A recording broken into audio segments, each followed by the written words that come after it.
Mesdames et messieurs, bonsoir et merci de nous rejoindre sur Télé Tchad. Dans le cadre de la journée de l'Union africaine, le gouvernement de la République du Tchad et le groupe d'ambassadeurs de l'Union africaine accrédités au Tchad ont animé une conférence débat. Cette conférence débat est axée sur les réformes de la dite organisation panafricaine. Doba Robert. Dans une approche pédagogique, les conférenciers ont débattu de différentes thématiques liées à l'Union africaine. Il s'agit de ses organes, son fonctionnement, ses attributions, l'agenda 2063 et les réformes de la dite organisation panafricaine. Créée en 2002 à Durban en Afrique du Sud, l'Union africaine poursuit les mêmes objectifs que l'organisation de l'Union africaine, participer au bien-être des populations africaines. C'est une institution dotée d'un pouvoir exécutif, législatif et judiciaire. Indépendante et autonome, l'Union africaine bénéficie de la contribution financière des pays membres et de ses partenaires au développement. Elle s'intéresse aux questions liées au développement de l'Afrique tout en se focalisant sur la paix, la bonne gouvernance, la sécurité, la démocratie, la promotion des droits de l'homme et de la justice. Chemin faisant, l'Union africaine a subi une profonde réforme. L'on assiste à la réduction des membres des commissions. Le poste de vice-président se fera désormais par appel à candidature. Le sommet des chefs d'État se tiendra une fois dans l'année. Par contre, les sessions extraordinaires sont maintenues. Et les États membres sont appelés à payer régulièrement leurs cotisations. Pour le bonheur des peuples africains, l'Union africaine s'est aussi dotée d'un plan de développement. L'agenda 2063, la vision des chefs d'État et du gouvernement africain. C'est un appel pour le développement inclusif et durable de l'Afrique. L'agenda 2063 caresse l'ambition de projeter l'Afrique vers un développement durable tout en prenant en compte tous les besoins des secteurs de la vie publique. Une journée d'information à l'intention des responsables des secteurs bancaires, des assurances et ceux de la téléphonie mobile a été organisée ce matin par le ministère de l'économie et de la planification du développement. L'objectif de cette rencontre est d'échanger sur la tenue prochaine du forum d'investissement Tchad Monde Arabe. Moussa Boudou Abdoulaye. D'un côté, le ministre de l'économie et de la planification du développement Issa Doubragne et son collègue des finances et du budget Alali Mohamed Abakar. De l'autre côté, les responsables du secteur des banques, de la place, des assurances, d'énergie et de téléphonie mobile. Au centre des échanges, la tenue prochaine du forum Tchad Monde Arabe. Un forum qui va permettre aux investisseurs arabes de découvrir les grandes opportunités qu'offre le Tchad pour un partenariat gagnant-gagnant. À cette rencontre de mobilisation des ressources, l'implication du secteur privé est nécessaire. Le système bancaire qui est un système, n'est-ce pas, comme vous le connaissez, primordial dans toutes les stratégies d'un pays. Si le système bancaire ne s'associe pas, eh bien, prospérer. À travers ces rendez-vous, le Tchad s'engage dans une démarche de partenariat, d'investissement tout azimut pour accélérer son développement. Ce forum que nous envisageons est un cadre idéal, en ce sens que c'est l'opportunité pour nous tous de la saisir et d'exprimer réellement votre imagination, vos aptitudes à aller de l'avant. Face à cette sollicitation, les responsables des entreprises se disent prêts à accompagner le gouvernement pour la réussite de ces forums. Dès qu'un investisseur arrive au Tchad, personnellement, j'ai l'occasion de le rencontrer dans le cadre de sa recherche d'énergie. Donc nous, sociétés ici présentes, nous rencontrons tous les investisseurs qui arrivent au Tchad. Nous sommes la première vitrine du pays pour un nouvel investisseur. Le forum des investissements Tchad Monde Arabe, première édition, est l'occasion de vanter les potentialités et opportunités d'investissement au pays de Toumaï. Et puis la fête des mères sera célébrée demain 26 mai 2019. Le thème de cette année est le rôle de la mère dans le processus de développement. Prélude à cette célébration, la ministre de la Femme, de la Protection de la Petite Enfance et de la Solidarité nationale a fait une déclaration. Suivez. Cette fête est célébrée au Tchad pour la première fois en 1978. L'édition 2019 est placée sur le thème « Le rôle de la mère dans le processus du développement ». C'est l'ultime occasion donnée aux enfants pour rendre un témoignage mérité à leur maman, de leur demander pardon et de leur offrir un cadeau. Si l'idée première est de permettre aux enfants de manifester à leur maman leur profonde gratitude, le gouvernement de la République du Tchad, à travers le ministère de la Femme, de la Protection de la Petite Enfance et de la Solidarité nationale, voudrait en cette journée rendre un témoignage digne à toutes les mères. Nos pensées vont particulièrement aux zones rurales où les mères sont incontournables dans la vie communautaire, sont devenues veuves. La charge qui pèse sur elles est encore plus lourde. Sur cette question, je me réjouis des avancées constatées ces dernières années, la fête de la mère étant un moment de communion autour des valeurs de la famille. Le département de la femme, de la protection de la petite enfance et de la solidarité nationale profite de l'occasion pour réitérer sa détermination de continuer à œuvrer pour l'amélioration du bien-être des femmes. La semaine dernière, l'armée nationale tchadienne a mis en déroute les adeptes de la secte Boko Haram dans la localité de Balharam dans le lac Tchad pour remonter le moral des troupes et donner de nouvelles directives. Le général de division Toufa Abdoulaye Issa, chef d'état-major général des armées 2e adjoint, s'est rendu ce matin sur les lieux. Compte rendu Bachar Yaya Issa Hanga. Une victoire est toujours saluée dans l'armée. C'est pourquoi le chef d'état-major général des armées 2e adjoint, le général de division Toufa Abdoulaye Issa, a fait le déplacement de la sous-préfecture de Ngouboua, où à 1h du matin, la secte Boko Haram a attaqué le sous-secteur de Balkaram, à 20 km. À sa grande surprise, les intrépides forces de défense et de sécurité étaient là. Le combat est rude. L'offensive de l'armée est plus que forte. Ainsi, la nobileuse secte Boko Haram a pris la poudre d'escampette. Battus à plate couture, les énergumènes de Chikaou ont laissé 23 morts. Du côté ami, nous déplorons 4 morts et 11 blessés. Les corps ont été enterrés par la population pour ne pas causer de maladies, puisque la zone est marécageuse. Dans son déplacement, le chef d'état-major général des armées 2e adjoint, le général de division Toufa Abdoulaye Issa, est accompagné de ses frères d'armes, le général de division Baradine Adoum, chef d'état-major de l'armée de terre, et du général de brigade Mamad Idriss Bourma, directeur général premier adjoint de la gendarmerie nationale. Le chef de mission, le général de division Toufa Abdoulaye, en bon militaire, a confirmé que l'armée tchadienne a une histoire. Ainsi, la victoire est sa devise. Dans son message, il a précisé que votre chef, le général d'armée Idriss Déby Itnou, vous soutient sans faille. Face aux officiers, sous-officiers et hommes de troupes, le général de division Toufa Abdoulaye a affirmé sans embâche: si jamais la secte Boko Haram ose revenir, c'est le gouffre sans retour qui l'attend. Page noire dans cette édition du journal, la famille des médias tchadiens est en deuil. Monsieur Obed Nalbatiman, caméraman à la télé Tchad, est décédé cet après-midi de suite d'accident. En cette circonstance douloureuse, le ministre de la Communication, porte-parole du gouvernement et la direction générale de l'ONAMA présentent leurs condoléances les plus attristées à la famille du défunt. Que Dieu ait son âme. Les revenus du secteur extractif, c'est le thème de la conférence débat organisée par l'initiative pour la transparence dans les industries extractives ITIE. Abakar Abadan Maïna, qui a animé cette conférence débat, a également présenté le rapport 2015-2016 de l'ITIE. Youssouf Abderrahman Aliga pour les détails. Le rapport 2015-2016 de l'initiative pour la transparence dans les industries extractives, présenté par le conférencier Abakar Abadan Maïna, est axé sur la gestion des finances publiques générées par le secteur pétrolier.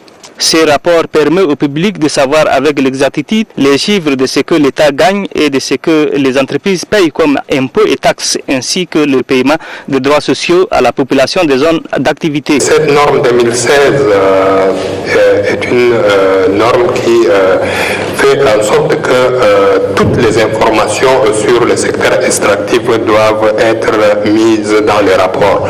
Les informations sur les chiffres, sur les rapports et sur les propriétaires réels d'une entreprise. Pour le conférencier, les informations publiées dans ces rapports suscitent le débat dans la société civile. Abakar Abadan Maïna relève que l'ITIE n'est pas un instrument de contrôle, mais plutôt une institution qui met à la disposition du public des informations nécessaires pour la prise de conscience sur la gestion du pays. L'assistance a posé quelques questions aux conférenciers allant de l'évolution actuelle des finances publiques face à la crise économique et à la gouvernance du pays. Pour Abakar Maïna, ce rapport d'ITIE va susciter un débat auquel la population doit tirer des informations pour contribuer à la gestion de la chose publique. N'Djamena fait face à ces temps-ci à des coupures intempestives d'électricité qui mettent en mal le quotidien des citadins. Une situation qui a poussé le ministre de l'Énergie, Mahamat Hamid Koua, à faire le tour des installations de la Société nationale d'électricité pour cerner le problème. Naïm Anababa, au reportage. La capitale N'Djamena fait face ces derniers temps à des délestages intempestifs. Cette situation peu confortable, surtout par cette période de canicule, a poussé le ministre de l'Énergie, Mahamat Hamid Koua, à faire une descente de terrain. À la raffinerie de Djermaya, le ministre et les directeurs généraux de la Société nationale d'électricité se sont entretenus avec les responsables de Agreco, une société contractante qui livre 20 MW. Le délestage actuel est en partie dû à l'arrêt des travaux de cette société. Le ministre Mahamat Hamid Koua rassure que des dispositions sont prises pour remédier à cette situation. Nous sommes venus voir l'état d'avancement des travaux et on nous a rassuré que dans les jours à venir, très rapidement, au courant de la semaine, la production de 20 mégas de la centrale agricole va rentrer progressivement, n'est-ce pas, dans le réseau. Donc c'est déjà une très bonne nouvelle et ça peut soulager en partie la souffrance de nos concitoyens. Nous sommes très conscients, donc ce qui a poussé le gouvernement à mettre plus de 3,5 milliards par le temps qui court. Vous comprenez ce que ça fait, 3 milliards pour le Tchad d'aujourd'hui. Si ce n'est pas une nécessité de première importance, le chef de l'État s'est impliqué personnellement, n'est-ce pas, pour que cette question soit résolue. C'est déjà une bonne chose. Mais globalement, il faut prendre le mal aussi en patience. Il fait cette année exceptionnellement chaud. Les machines, d'ailleurs, arrivent à tenir difficilement. Nos équipements installés aussi, il faut les entretenir. Pour éviter encore des pannes graves, il faut quand même penser à ces machines. Donc c'est ce que fait la SNE. Après Djermaya, la délégation ministérielle s'est rendue à la sous-station de Lamadi, qui sert de relais à la centrale de Djermaya, avant de se rendre à la centrale de Farsha, pour voir l'état de situation des machines. Et qu'est-ce qui explique le délestage connu ces derniers temps dans la ville de N'Djamena? Le ministre de l'Énergie et du Pétrole nous en parle. Ce que vous voyez derrière nous, c'est des partenaires privés qui produisent de l'énergie et qui vendent de la SNE. Aujourd'hui, ça fait 3 ans, minimum 3 ans que ces partenaires sont en arrêt. Et nous avons visité ces partenaires aujourd'hui parce que le gouvernement a mis tous les moyens. Au début, qu'est-ce qui expliquait l'arrêt? Parce que c'était des difficultés de paiement. La SNE n'arrivait pas à respecter, n'est-ce pas, les paiements de ses partenaires qui a produit pour vendre la SNE. Ce qui a causé l'arrêt. Et aujourd'hui, le gouvernement a mis tous les moyens du côté de la SNE. Plus de 3,5 milliards ont été engagés pour que les travaux soient repris. Donc, et de l'autre côté, je profiterai de l'occasion pour demander à nos concitoyens aussi d'être exemplaires. Quand on exige d'avoir de l'énergie, il faut payer. Le civisme de nos consommateurs a amené la SNE dans l'incapacité à honorer ses engagements, ce qui fait que les producteurs indépendants sortent du réseau. Donc c'est une occasion pour moi de demander à mes concitoyens qu'on soit tous exemplaires, qu'on soit des bons élèves. Autant on exige, n'est-ce pas, d'avoir de l'énergie, il faut qu'on paye. La coordination de la sélection nationale du Centre d'animation du droit OADA, Organisation pour l'harmonisation des droits des affaires, a organisé hier après-midi les épreuves du concours international Génie en herbe OADA. Les candidats qui seront retenus à l'issue de ce concours représenteront le Tchad en septembre prochain à la 11e édition qui se tiendra à Lomé au Togo. Les détails avec Barry Ladje. Issus des facultés des droits de niveau licence et master, ces 42 étudiants retenus par le jury sont soumis aux épreuves écrites en vue de représenter le Tchad au concours international Génie en herbe OADA, Organisation pour l'harmonisation des droits des affaires. Ces étudiants sont appelés à doubler d'efforts car ils ont une lourde responsabilité de représenter le pays de Toumaï en septembre prochain à Lomé, la capitale togolaise. Dans un premier temps, sur les épreuves écrites qui sont sont passées actuellement. Nous aurons à retenir les meilleurs qui vont ensuite passer les épreuves orales. Certains candidats trouvent que les épreuves sont abordables. C'est pas vraiment facile, ça demande vraiment des connaissances beaucoup plus pointues. Mais tout de même, d'une manière générale, le sujet est abordable. L'épreuve était abordable, c'était des questionnaires, tout ça. Et je peux vous dire que même si c'est pas facile, mais on a fait de notre mieux. À l'issue de cette campagne nationale de sélection, 6 candidats seront retenus, dont 5 garçons et une fille. Ils seront ensuite encadrés au niveau national par les professionnels du droit en technique de plaidoirie. Sortie médiatique hier du président de l'Association des défenseurs des droits humains et de l'environnement au Tchad. Dans un point de presse, Abba Daouda Mandjede s'insurge contre les propos tenus par les responsables de certains partis politiques et ceux de la société civile à l'endroit du gouvernement. Suivez. Pendant que le pays se cherche et veut retrouver sa voie en sortant de cette situation financière douloureuse, un cocktail malheureux composé de partis politiques et personnes sans référence font des vagues en lançant une pétition truffée de fautes lamentables dont la vulgarité du point de vue. Cette pétition prévoit des marches et sittings comme si la ville était une ère sans règles où l'on peut se permettre de tout. Nous pensons que c'est qu'il y a une action légitime qui colle avec l'objectif des partis politiques, celui de conquérir le pouvoir, et les partis pistes et Al-Nar devraient se mettre au travail pour proposer et faire connaître aux Tchadiens leurs programmes politiques et les différentes offres liées aux différentes élections législatives, municipales et présidentielles qui pointent à l'horizon. Ainsi, à ces orientations et sa mission, l'Alliance des défenseurs des droits humains et de l'environnement au Tchad ADET dit non à l'instrumentalisation des citoyens à des fins politiques, de façon générale pour des intérêts égoïstes, des politiciens en particulier. Par conséquent, ADED appelle les citoyens à ne pas prêter aucune attention à toutes les actions de ces groupuscules dont l'objectif recherché est connu.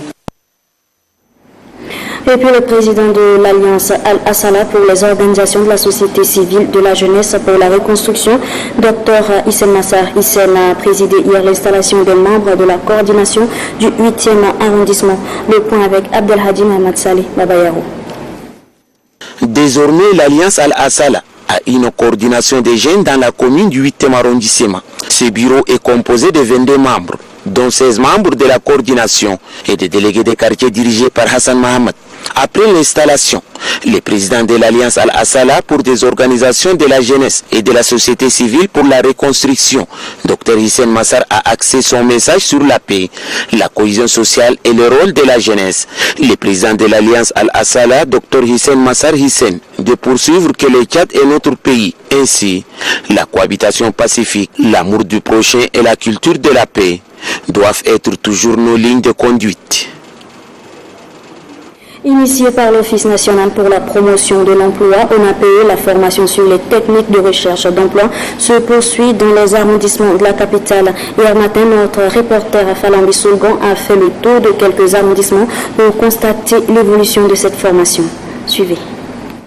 Accompagner les désœuvreux et les diplômés sans emploi à s'insérer dans la vie active, c'est le souci constant de l'Office national pour la promotion de l'emploi à travers cette formation sur les techniques de recherche d'emploi. Les apprenants apprécient à sa juste valeur cette formation. Durant ces 2 jours, nous avons commencé par apprendre les techniques de recherche d'emploi.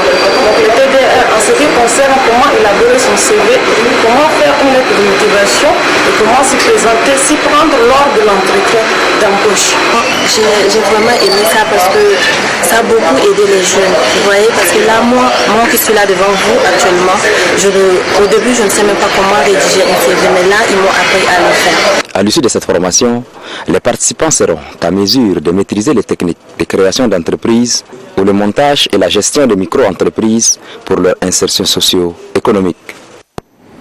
Dans la province du Ouaddaï, des présumés semeurs de troubles ont été appréhendés et présentés à la presse. On en sait plus avec Mohamed Hassan Nasraddin.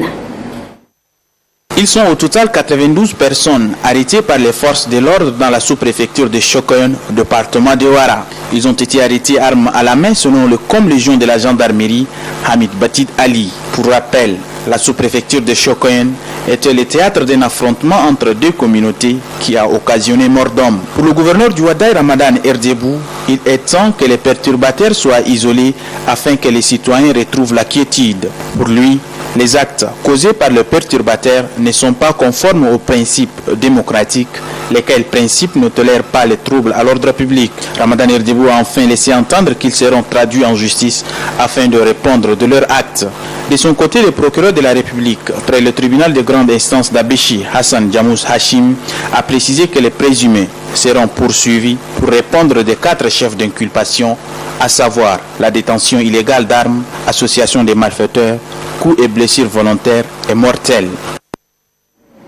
Et puis la teneur de ce communiqué de presse, le Centre d'études pour le développement et la prévention de l'extrémisme, CDPE, suit avec une attention particulière la situation qui prévaut à l'est du Tchad dans le Wadaï. Il exprime son profond regret et lance un appel pressant aux partis impliqués dans le conflit intercommunautaire à la retenue, au respect du mois sacré du Ramadan et à cesser toute activité de nature à affecter la coexistence pacifique. En effet, le CDPE condamne fermement ceux qui attisent la haine et la division en propageant des enregistrements audio sur les réseaux sociaux. Ce communiqué est signé du président fondateur du centre d'études, Dr Amata Yacoub Dabio.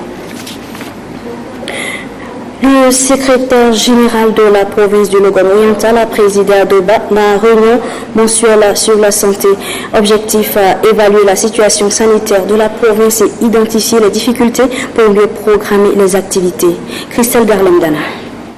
C'est pour faire face aux obstacles liés à la santé que le secrétaire général de la province du Logone oriental, Adam Adami Youssouf, a présidé la réunion mensuelle sur la santé. Une rencontre qui vise à évaluer la situation du Logone oriental et identifier les difficultés pour mieux programmer les activités et affronter les défis sanitaires. Le délégué provincial sanitaire du Logone oriental, Ali Soumaïn Bagar, présente la situation sanitaire du Logone et souligne que la délégation sanitaire fait face à un faible taux de couverture en soins préventifs ainsi qu'une insuffisance en personnel qualifié. Il plaide pour la sensibilisation de la population afin de lutter contre le paludisme, la réduction de la mortalité maternelle et néonatale. Le secrétaire général de la province du Logone oriental appelle les acteurs engagés dans le domaine de la santé à une synergie d'action. En ce début de saison pluvieuse, Adam Adami Youssouf exhorte la population à se protéger contre le paludisme en utilisant les moustiquaires imprégnés et d'insecticides à longue durée d'action mis à sa disposition par le gouvernement. Sachez également que l'Alliance nationale pour la démocratie et le développement AND a organisé son 2e congrès à Mondou, chef-lieu de la province du Logone occidental. Les détails avec Dieudonné Dumka. Placé sous le thème ANDR face aux défis de l'heure pour un Tchad émergent, cette grande messe du donner et du recevoir a permis aux militants et sympathisants de l'ANDR venus de 13 provinces du Tchad de réajuster les textes de base conformément aux dispositions de la Constitution de la 4e République. Étaient également présents à ce congrès les représentants des partis politiques implantés dans le Logone occidental. C'est le sous-préfet de Mondou rural, Mobel Ngodigam Amos, qui a représenté le gouverneur de la province du Logone occidental. Après les mots de bienvenue du président du comité d'organisation, l'occasion était donnée au président national de l'ANDR, Djekornode Tapamba Izuzi, de situer les congressistes sur la vie du parti ANDR. Il a en outre relevé plusieurs points d'ordre politique, économique et social du Tchad avant d'exhorter les militants de l'ANDR. Et l'ONG Accra a organisé à Amtiman un atelier en faveur des différentes sensibilités sur les résolutions des conflits. Mahamat Abdelbanat. Dans le cadre du projet de renforcement de la résilience et de la cohabitation pacifique au Tchad, l'ONG Accra a accompagné les communautés de 2 provinces, à savoir les Sira et les Salamat, à l'élaboration et à l'actualisation de 12 plans de développement locaux à l'appui aux activités génératrices de revenus dans le secteur de la production agricole et de l'élevage. Cet atelier porte notamment un appui à l'insertion de modules d'éducation civique dans les établissements scolaires, mais aussi aux initiatives locales des dialogues intercommunautaires et interreligieux et des résolutions des conflits intercommunautaires. Durant 2 jours, cette journée bilan a permis à 79 participants venus du Salamat et du Sila d'échanger sur les questions liées au développement. Ouvrant officiellement les travaux, le préfet du département de Barazoum, Mohamed Nour Ali Saboun, a félicité l'ONG Accra à travers le projet de renforcement de la résilience et de la cohabitation pacifique au Tchad pour son engagement aux côtés des populations et d'encourager les représentants des bénéficiaires présents dans la salle à s'approprier les acquis de ces appuis. À Maïsala, chef-lieu du département de Bar-Sara, province du Mandoul, a lieu la foire sémencière. Le coup d'envoi a été donné par le secrétaire général du Bar-Sara, Djekodom Baidigim Amon. Nédion Patricia. Sanctionné par la Fédération internationale de basketball il y a 3 ans, Ndeita Yanyangar, le jeune basketteur tchadien évoluant en Guinée-Conakry, retrouve enfin la sélection de sa patrie, le Tchad qu'il compte défendre, bec et ongle. Ouais, je suis fier. On est fier quand on intègre une équipe comme telle. Il faut y donner au travail et puis espérer avoir mieux.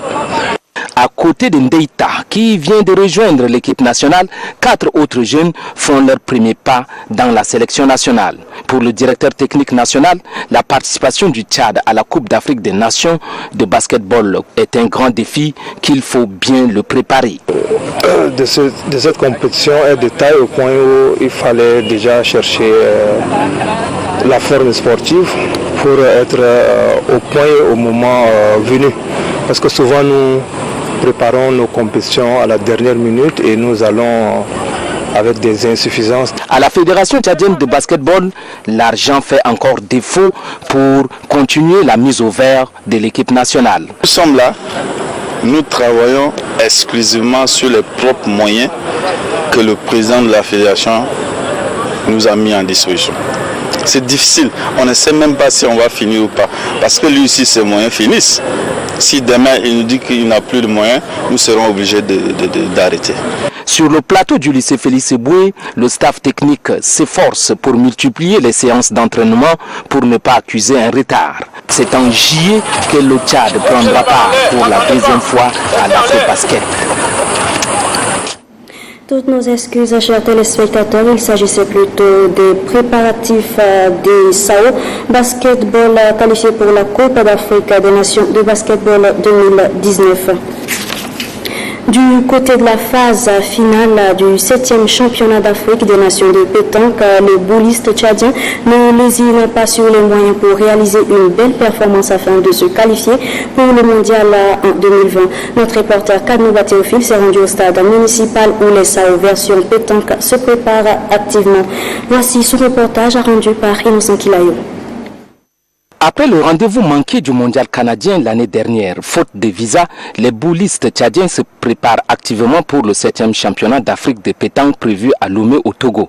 Pour une prestation aussi meilleure que lors de la 6e édition à Brazzaville au Congo, où ils étaient 8e au classement général, les SAO mettent les bouchées doubles dans les triplettes et les tirs de précision. La participation du championnat d'Afrique, 7e édition, c'est pour la qualification du mondial 2020. Toujours on se qualifie, on n'a jamais perdu ses rangs. Donc cette année aussi, Inch'Allah, on va se qualifier. Le président de la Fédération tchadienne de pétanque se réjouit de l'appui des autorités en charge du développement des sports qui constitue un stimulus pour les joueurs. C'est le ministère qui nous accompagne financièrement, matériellement, par l'intermédiaire de ONAGES. C'est comme ça qu'on est avec des maillots, vous avez vu, les matériels sont suffisants. Finaliste dans les tirs de précision au 4e championnat d'Afrique de 2015 à Rabat au Maroc, les SAO qui vont pour défendre les couleurs nationales ont besoin de l'appui du public et surtout les bonnes volontés. Et comme la mise au vert continue jusqu'au 2 juin prochain, il n'est pas encore tard. Sur ce se referme cette édition du journal. Mesdames et messieurs, merci à vous de l'avoir suivi et très bonne suite de programmes sur Télé Tchad.